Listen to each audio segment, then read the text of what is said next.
오늘 내용만 잘 들으시면 어떻게 생성형 AI 그리고 챗GPT를 활용해야 될지에 대해서 감을 잡으시게 될 거라고 생각을 합니다. 아이캔 IT AI 대학에서 강의를 하게 된 김동석 강사입니다. 반갑습니다. 오늘 슬라이드를 가지고 IT AI 초보를 위한 챗GPT 활용 글쓰기 특강입니다. 아이캔 유니버스에서 이제 진행을 하는 거고요. 설명을 본격적으로 하기 전에 제가 누구인지, 저 이미 김 교수의 3가지 채널에는 3번 제가 출연을 했습니다. AI 수익화 전략이라는 책을 쓴 저자이기도 하고요. 그 다음에 다양한 생성 AI 활용법 그리고 SNS 활용에 대한 강의를 하고 있는 김동석 강사이자 또 작가입니다. 저는 직장인입니다. 그렇다 보니까 9시에서 6시까지 출근과 퇴근을 하면서 그 없는 시간을 짬짬이 활용해서 강연도 하고요. 그 다음에 강의 준비도 하고 책도 쓰고 SNS 채널도 운영을 하고 있습니다. 이런 것들이요, 특히 생성형 AI 도입으로 인해서 훨씬 더 효율적이고 시간을 단축할 수 있게 되었기 때문에 오늘 글쓰기의 노하우부터 차근차근 배워보면 훨씬 유익하고 시간 절약과 효율성을 극대화할 수 있는 앞으로의 시간을 가질 수 있지 않을까 생각을 해봅니다. 오늘의 내용은요, 크게 5가지로 준비를 해봤습니다. 오늘 내용만 잘 들으시면 어떻게 생성형 AI 그리고 챗GPT를 활용해야 될지에 대해서 감을 또 잡으시게 될 거라고 생각을 합니다. 2023년 올해의 인물, 네이처지에서는 매년 12월이 되면 올해의 인물을 선정을 합니다. 2023년에 좀 특이하게 네이처 스탠의 플러스 1을, 플러스 알파, 플러스 1을 발표했습니다. 그 추가 플러스 1이 바로 올해의 과학자로 챗GPT가 선정이 됐다는 겁니다. 생성형 AI, 그러니까 챗GPT를 활용해서 논문 쓰는 것을 인정을 하고 화제의 인물로 챗GPT를 선정을 했다는 겁니다. 이 말은 뭘까요? 결국 올바른 방법으로 생성형 AI를 활용, 챗GPT를 활용을 하게 되면 퍼포먼스를 높일 수 있고 좋은 결과, 업무의 효율성을 가져올 수 있다라는 뜻이겠죠. 그래서 AI, 챗GPT 써봤는데 올바른 답을 생성하지 못하는 것 같아 라는 걱정 그리고 거부를 하는 기보다는 조금 더 효율적으로 답변을 생성할 수 있는 방법은 없을까? 라는 것들에 대한 질문을 던져봐야 된다는 거죠. 그래서 내가 이걸 거부한다고 이 트렌드가 오지 않는 게 아닙니다. 소프트뱅크의 손정희 회장이 이렇게 이야기했습니다. 10년 안에 AGI, 그러니까 인간의 지능의 수준을 넘는 그런 AI가 등장을 할 것이고, 이런 AI를 거부하면 금붕어, 원숭이 수준이 될 것이다 라고 했어요. 인터뷰에서 이런 말을 남겼는데요. 생성형 AI를 단순히 검색 엔진 대용으로 활용한 것은 잘못됐다라는 겁니다. 우리는 구글이나 네이버에서 단순하게 키워드 검색에 익숙합니다. 챗GPT와 소통을 해보세요, 대화를 해보세요 라고 하면 되게 어려워하시는 분들이 많으세요. 그럼 왜 그러냐? 우리가 검색에 익숙해졌기 때문입니다. AI에게 뭘 요약해줘, 뭘 생성해줘, 뭘 기획해줘, 어떤 아이디에이션을 해줘. 이거는 지시입니다. 그런데 우리가 AI와 대화를 나눠야 된다는 거예요. 우리가 지금 검색에서 익숙해졌던 그런 습관과 사고를 깨트려야 되는 시기가 왔다는 겁니다. 그것만 잘 하더라도 우리가 챗GPT 통해서 훨씬 더 좋은 답변을 생성받을 수 있다는 겁니다. 이거 꼭 오늘 바로 한번 해보세요. 생성형 AI는 한 번에 100점짜리 답을 주지 않습니다. 그래서 내가 어떤 질문을 하고 나서 이 답변이 생성된 다음에 이거를 예를 들어서 강의 기획서를 만들어줘라고 했습니다. 너가 강의를 평가하는 심사자의 관점에서 기획서를 100점 만점에 몇 점을 줄 수 있는지 항목별로 점수를 평가하고 거기에서 100점 만점이 되는 강의 기획을 위해서는 피드백을 해줘라고 하잖아요. 그러면 정말 놀랍게도 자신이 생성된 답변인데 평균 82에서 한 87점 정도를 주더라고요. 그러면 나머지 한 14, 5점 정도를 분명히 결점이 있다라는 거예요. 그러면 100점짜리 만점의 강의 기획으로 다시 설계를 해서 생성을 해줘 라고 하면은 100점짜리를 생성해 줍니다. 그러니까 손정희 회장이 말했는 것처럼 단순 지시가 아닌 거예요. 커뮤니케이션을 하라는 거예요. 이 피드백을 잘해서 2번, 3번의 셀프 피드백을 하게끔 해서 생성을 받잖아요. 정말 놀라운 글쓰기의 향상의 퍼포먼스를 느끼실 수 있을 겁니다. AI와 최신의 기술의 이해를 활용하기 위해서는 이 점선면에 대한 관점이 정말 중요합니다. 100명 중에 한 5, 60명 정도는 이런 질문을 합니다. 자, 그래서 어떤 AI를 쓸까요? AI 도구는 하나의 점에 불과합니다. 점. 그래서 우리가 점의 관점에서 AI 도구를 사용하게 되고 이렇게 접근을 하면 계속 휩쓸려 다니는 거예요. 그러면 안 된다는 거예요. 자, 우리는 면의 관점으로 가져가야 됩니다. 면의 관점이라는 건 뭐냐면요. 하나의 큰 목적이 있죠. 우리가 하나의 컨텐츠라는 면을 만들기 위해서는 다양한 AI 도구들이 있습니다. 그러면 그때 번역을 위한 거, 한국어에 특화된 거, 기획을 잘해주는 것, 이미지를 생성해주는 AI들이 밑으로 쭉쭉쭉 떨어지게 됩니다. 그렇죠? 점으로서. 그러면 내가 이 하나의 면의 결과물을 만들기 위해서는 어떤 AI들이 필요한지를 알게 된다라는 거죠. 그렇기 때문에 어떤 AI가 뛰어나요? 라는 질문보다는 내가 어떤 걸 만들고 싶은지, 내가 어떤 걸 하고 싶은지를 먼저 결정을 하고 거기에 특화된 AI들을 찾아 나가시는 작업들을 하시면 훨씬 더 AI에 대한 활용도가 높아질 거다라는 말씀을 드리겠습니다. AI는 쉽게 말하면 똑똑한 신입사원입니다. 나는 땡땡한 팀장입니다. 자, 이 땡땡한에 어떤 팀장이 들어갈 수 있을까요? 그러니까 이제 똑똑한 신입사원에게 제대로 된 업무 퍼포먼스를 낼 수 있도록 제대로 지시를 해야 되겠죠. 유능한 팀장과 무능한 팀장이 있을 거예요. 자, 그러면 유능한 팀장은 어떤 팀장일까요? 명확한 지시를 내려주는 겁니다. 자, 우리가 똑같습니다. AI에게 프롬프트, 우리가 프롬프트가 이제 AI에게 지시하는 그 언어를 말하는 거죠. 명확한 프롬프트를 입력해 줘야 된다는 겁니다. 앞으로의 시대에는 어떤 사람이 성공할까라는 이제 질문을 한번 던져봐야 되겠, 생각을 해봐야 되겠죠. 1차원적으로는 지시를 잘하는 사람. 그러니까 우리가 AI에게 지시, 인풋을 넣어줘야지 아웃풋이 나오잖아요. 그러면 좋은, 나이스한, 클리어한 데이터를 넣고 양질의 데이터를 넣어야지 좋은 답변이 나온다라는 거예요. 자, 이런 1차원적, 아까 단순형의 지시만을 해서는 안 된다는 겁니다. 그러면 어떻게 해야 되냐? 확장형 지시를 해야 된다는 겁니다. 그게 바로 궁극의 질문을 할 줄 아는 사람이 이 AI 시장에서의 경쟁력과 독보적인 위치를 차지한다는 건데, 이 궁극의 질문을 하기 위해서는 뭐가 필요할까요? 가치관, 취향, 메시지, 철학, 호기심, 나의 취미, 그리고 내가 뭘 좋아하고 싫어하는지 호불호, 경험, 타겟들에 대한 이해, 그리고 타겟들이 가진 문제점. 그래서 우리가 이제 김익환 교수님과 함께 나다움 찾기를 하고 계시잖아요, 모두들. 나를 알아야지만이 AI 시대에 제대로 된 질문, 궁극의 질문을 할 수 있다는 겁니다. 그렇지 않으면 천편일률적인 답변을 생성받을 수밖에 없다는 거예요. 챗GPT가 좋은 질문을 하기 위해서의 가이드가 이 MTS 전략인데요. 간단하게 설명을 드리면 나의 타겟이 누군지 먼저 알아야 돼요. 20대의 고민과 30대의 고민은 다릅니다. 그리고 자녀가 있는 사람의 고민과 없는 사람의 고민은 다릅니다. 결혼을 한 사람과 하지 않은 사람의 고민은 다르고요. 그렇기 때문에 타겟이 다르면 그 접근 방법도 다르다는 거예요. 그래서 가장 먼저는 나의 타겟을 정해야 되는데요. 타겟들의 나이, 성별, 직업, 라이프 사이클, 아니면 MBTI 이런 것도 있을 수 있겠죠. 이런 것들이 무엇인지 먼저 설정하고요. 그리고 그들이 가진 문제점이 무엇인지를 찾고 나서 내가 그들에게 줄 수 있는 메시지를 전달해야 된다는 겁니다. 이 타겟과 메시지가 정해지면 여기에서 내 채널에 담고 싶은 주요 컨텐츠의 내용들이 하나, 둘, 셋이 들어갈 수 있다는 거죠. 제가 챗GPT를 활용해서 약 한 200페이지 정도의 책 원고를 단 3일 만에 작성을 했는데요. 올해 12월에 이제 책 출간이 됩니다. 저희 네 번째 책이. 그 책의 원고를 생성형 AI로 초안을 단 이틀 만에 생성을 다 받았다라는 거예요. 그런데 아까 말씀드렸던 것처럼 어떤 책을 기획해줘, 어떤 책을 써줘, 이렇게 단순하게 질문을 하는 게 아니라 이 MTS 구조에 맞춰서 했다는 겁니다. 제가 이번에 쓰게 된 책은요, 살짝 스포를 여기서 첫 공개를 하는데요. 스포를 하면 아빠표 놀이입니다. 그래서 파더 이펙트라는 단어가 있는데 이 책을 쓰기 전에 제가 챗GPT에게 단순하게 이 책의 기획을 해줘가 아니라 이 MTS 구조를 먼저 짰습니다. 자, 그럼 한번 보겠습니다. 타겟은 누가 될까요? 퇴근 후 주말 아이와 어떻게 놀아줘야 할지 모르는 3040의 아빠. 첫 번째 타겟이었고요. 두 번째 타겟은 아빠와 아이가 더 놀이로써 더 많은 시간을 함께 보냈으면 하는 3040의 엄마가 저의 타겟이었습니다. 자, 그러면 그들이 가진 문제점을 해결해 주는 게 메시지예요. 아빠 육아 놀면서 하면 참 쉽습니다. 그리고 아내에게 인정받고 아이들과는 더욱 끈끈해지는 아빠 놀이의 달인이 되는 비법을 알려드리겠습니다. 자, 그러면 제가 이 타겟들에게 이 메시지를 던졌어요. 그러면 어떤 생각을 할까요? 이 아빠들이 맞아요. 저도 아이와 놀아주는 걸 몰라서 답답했는데 그럼 어떻게 하면 좋을까요? 라고 이제 질문이 들어올 거예요. 메시지에 공감을 했기 때문에. 그렇죠? 메시지 공감. 이제 강사가, 작가가 말하고자 하는 게 아래 서브젝트에 들어.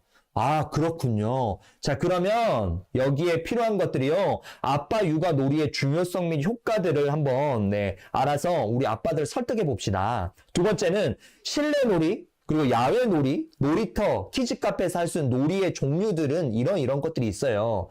제 책을 구매해보세요. 저와 함께 아이들 아빠와 변해지는 오늘 1일 특강 들어와 보세요. 자, 그러면 3040 엄마들이 이 메시지에 홀깃 할까요, 안 할까요? 홀깃 한다라는 거예요. 이 MTS 구조를 가지고 챗GPT를 훈련을 시켰습니다. 자, 너는 지금부터 아동 놀이 발달, 지도, 전문가야, 작가야, 이런 페르소나를 설정한 다음에, 자, 우리의 대상 타겟은 이런 사람이야? 지시가 아닙니다. 우리가 대화를 하는 거죠, 그쵸?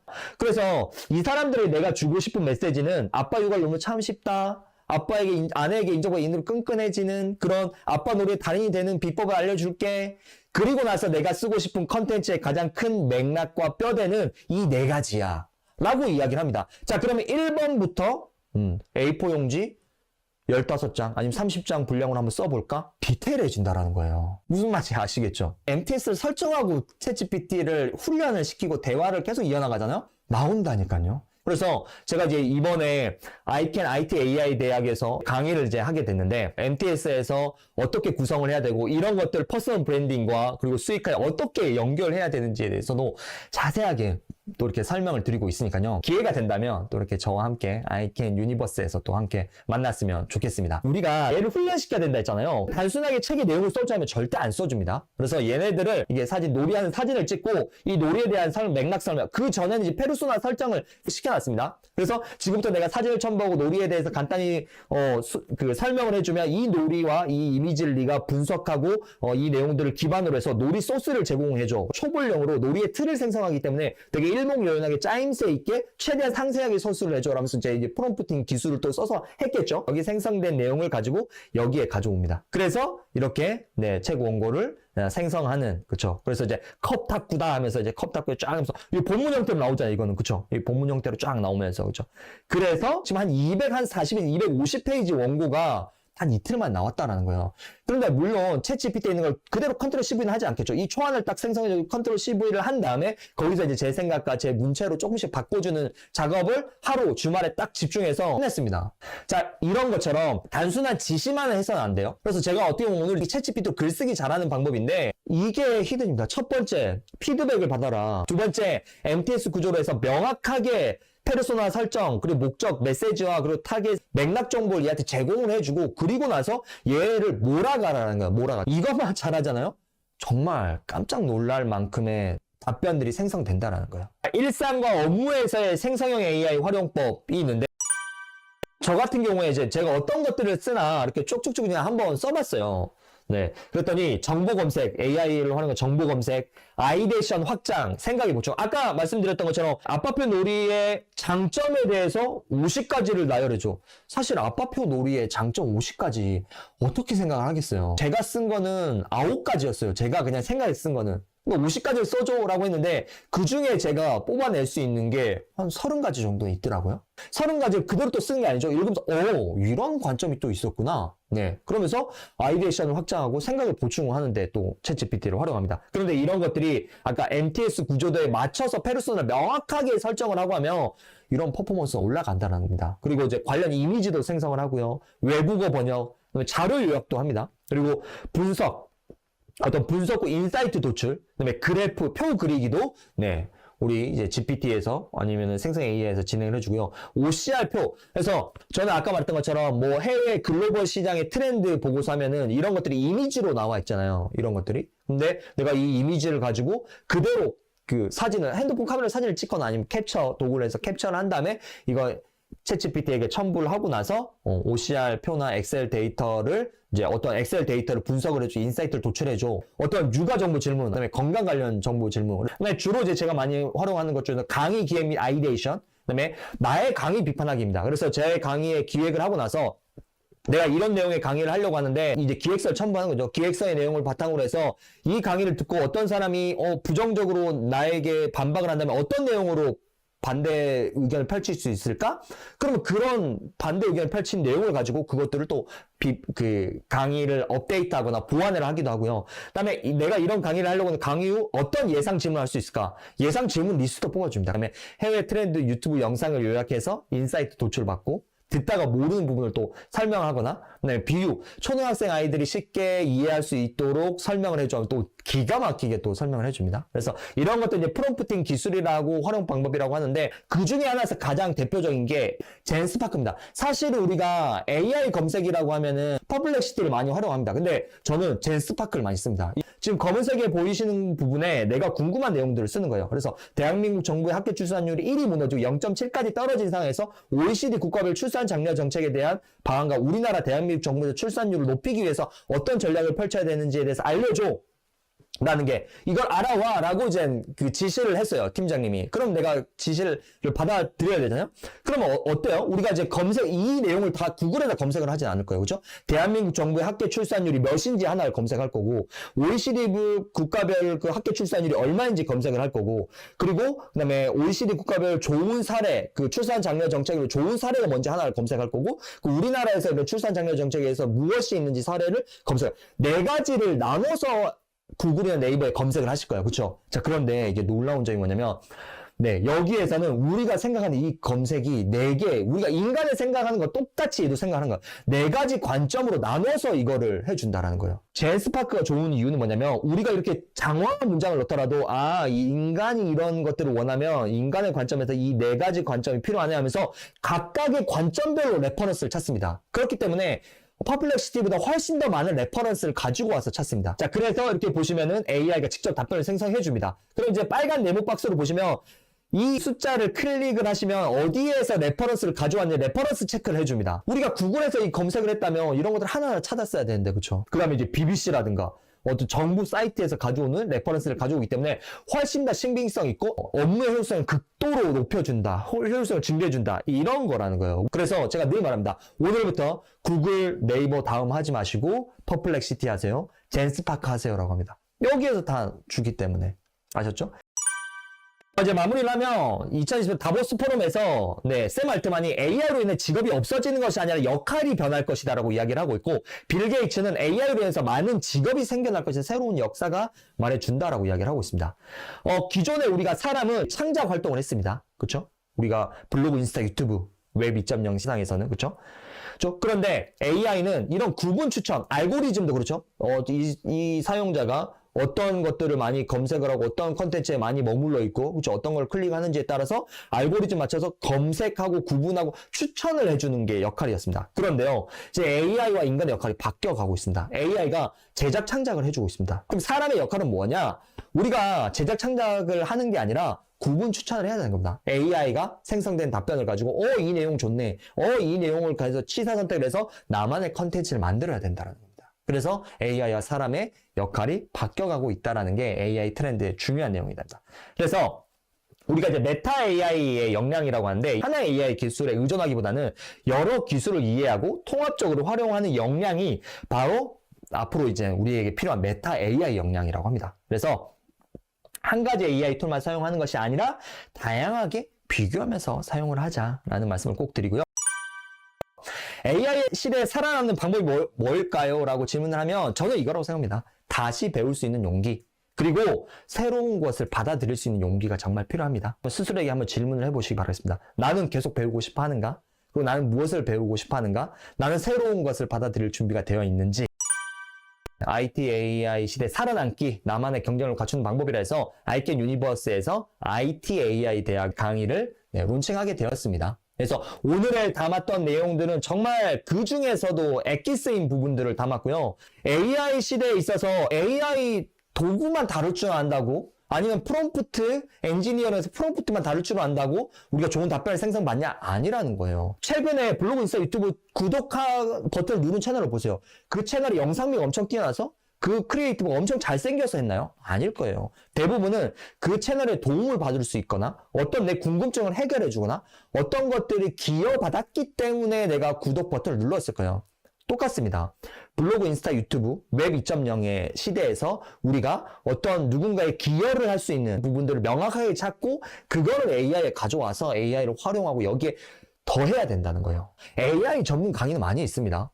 그런데 그것만 따라해서는 결국은 내가 이루고자 하는 브랜딩, 아니면 수익화, 창직 이런 게 어렵다라는 거예요. 그래서 기본적인 IT 시대에 뭐 구글의 활용 능력이라든가 아까 MTS 구조나 퍼스널 브랜딩이라든가 우리의 블로그, 인스타, 유튜브의 초기의 그런 활용법인 세팅법이라든가 이런 부분들, 그리고 이 기본적인 세팅이 되고 나서 AI라는 도구를 활용해야 된다는 거예요. 그래서 AI 파트, 그래서 IT AI 대학인 거죠. 그래서 무려 40강에 보통 이제 평균 하나당 한 35, 40분 정도인데 약 1600분 정도의 그런 강의를 40강에 알차게 담았다는 거예요. 오늘 내용들은 정말 일부 빙산의 일각에 불과합니다. 이 IT 능력이 활용이 배양이 돼야지만이 이걸 가지고 AI라는 것들에 들어가야지만이 진짜로 우리가 원하는 것들을 얻을 수 있다라는 겁니다. 그래서 우리가 수강 후에 어떤 것들을 변화하고 얻을 수 있나요? 라고 하시는 분들이 많으실 텐데요. IT 그 기초 지식 습득과 자신감 뭐 향상할 수 있고 다양한 AI 도구 다양히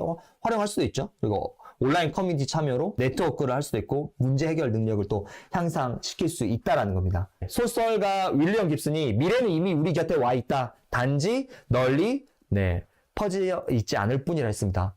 누군가에게는 미래가 빨리 오기도 하고요. 누군가에는 미래가 늦게 오고 아직 멀었어라고 할 수도 있습니다. 그런데 제가 이번에 우리가 IT AI 대학에서 이 강의를 통해서 AI라는 게 우리 일상 속 깊숙이 와 있고 이제는 활용해야 된다라는 부분들을 꼭 기억하시고, 나는 컴퓨터에 대해서 잘 몰라요라고 하시는 분인데 걱정 안 하셔도 됩니다. 제 장점 중 하나가 어려운 거를 쉽게 설명을 드리고, 그리고 아까 말씀드린 저 직장인입니다. 직장인인데 이런 것들을 시간이 없음, 그리고 업무에 활용을 하는 실질적인 방법들을 알려드릴 수 있기 때문에 걱정 안 하시고, 제가 다 단계별로 이렇게 설정을 해놨기 때문에 기회가 된다면 또 이렇게 많이 또 이렇게 선택을 해주시면 될 것 같습니다. 아이캔 유니버스에서 이번에 새롭게 야심차게 기획한 40강의 아이캔 IT AI 대학도 많은 또 이렇게 사랑을 해주시고요. 우리 선생님들에게 더 많은 것들을 줄 수 있도록 열심히 저도 업데이트하고 또 소통하도록 하겠습니다. 감사합니다.